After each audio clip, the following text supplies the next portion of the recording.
Good day mga kaibigan, another video na naman tayo ngayon dahil syempre sasagutin lang natin yung mga nagtatanong regarding sa pag-aaral ng isang manual transmission. Bakit daw ba or ano daw ba ang nagiging dahilan bakit namamatay ang makina ng isang manual transmission, lalong-lalo na nga sa mga nag-aaral? Okay, so bibigyan ko po kayo mga kaibigan ng mga ilang dahilan kung bakit po namamatay ang makina ng isang manual transmission. Okay, so number 1 na dahilan, kapag mali po yung gear na ginamit natin. So possible na mamatay po ang makina. So let's say for example, moving forward pa lang kayo, starting to move pa lang po ang inyong gagawin. Pag yan po ay wala sa first gear, let's say ito kasi ang medyo madalas na pinapasukan niyan pag mali ang pagpasok ng first gear. So sometimes third gear pumapasok instead na first gear, nasa third gear siya nakapasok. So pwede po siyang mamatay makina kasi ang starting gear po natin is first gear. So yun po yung nagiging dahilan, or di kaya na may pag nagpapalit-palit kayo ng gear, so pag wala po sa tamang gear or wala sa timing yung pagpapalit yun ng gear, so yun po yung nagiging dahilan kung bakit namamatay ang makina. So iwasan nyo po, no? Iwasan nyo na maling gear ang gamit nyo. So number 2 na nagiging dahilan mga kaibigan, ito po yung mabilis na pag-release nung paa natin sa clutch pedal. Lalong-lalo na nga kung magsisimula pa lang tayong mag-move.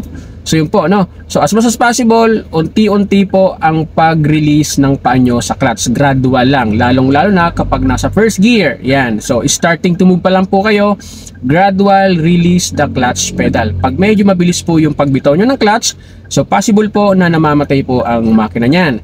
At the same time, pwede po yung makasira sa inyong clutch system. So yun po yung ilan sa mga dahilan kung bakit namamatay ang makina.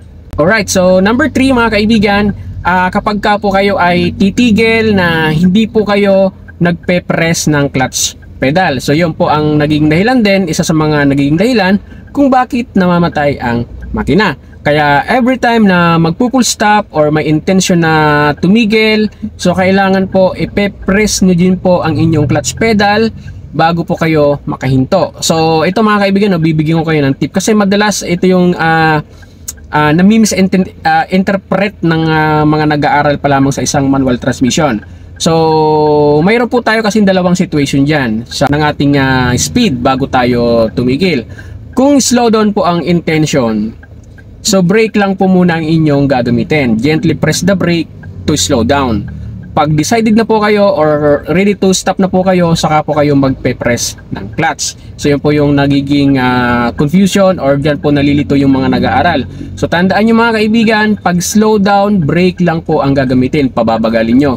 Pag titigil na po, saka po kayo magka-clutch. So yun po ang inyong tatandaan, para hindi po kayo laging clutch ng clutch. Hindi pa naman titigil, naka-clutch na, which is costing na yon. So pwede pong masunog ang clutch at pwedeng bumulusok yung sasakyan nyo pag nandun kayo sa mga downhill or pababa. So napakadelikado po yan sa isang manual transmission, lalong-lalo na po kung kayo ay nag-uumpisa pa lamang mag-aral mag-drive. So ilang mga kaibigan ang ilan sa mga nagiging dahilan kung bakit po namamatay ang makina. So sana po nakatulong po sa inyo ang video na to, lalong-lalo na po doon sa nagtanong regarding this video. Yun lang mga kaibigan, at please follow this page at sa ating YouTube channel kung gusto niyo po ng ganitong mga video, mga driving tutorial, tips, ideas, techniques, ayan. So nandito lang po yan sa ating channel at page. Yun lamang, bye bye!